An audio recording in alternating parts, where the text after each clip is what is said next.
Hey, Dan here. Welcome to my vlog. And my garage. And what you're looking at is the heating fan resistor for an 08 Jeep Compass. Seems what's going on right now. I only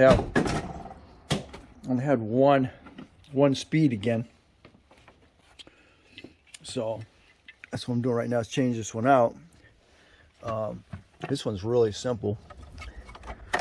I actually bought the whole control unit, because that one was broken. I kept thinking that might fix it, but and I remember, like, nope, it's not. It's the resistors go up underneath there.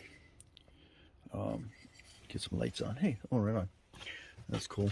And there's the old one.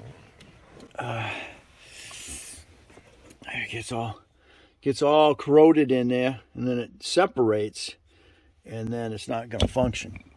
You can see this one's in really good shape, and real easy to change.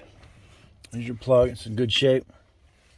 And then you're just putting it right in that hole, right like so.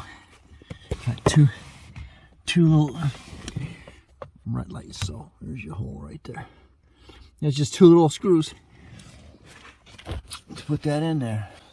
All right, that was just a Phillips screw, two Phillips screws, and that's it. That's all that holds it in there.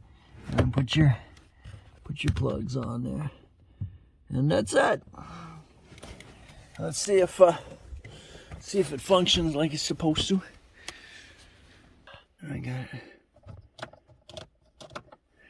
All right. There we go.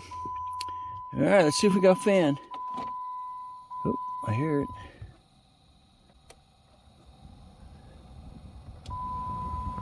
There we go. That's what you want. 1, 2, 3. And it's off right now. And there's your first one. 2, 3, 4 speeds. There we go. It's that simple, boys and girls. Alright, so thanks for watching. Don't forget to comment, subscribe, definitely share. And we'll catch you on the next in Crosby's Garage.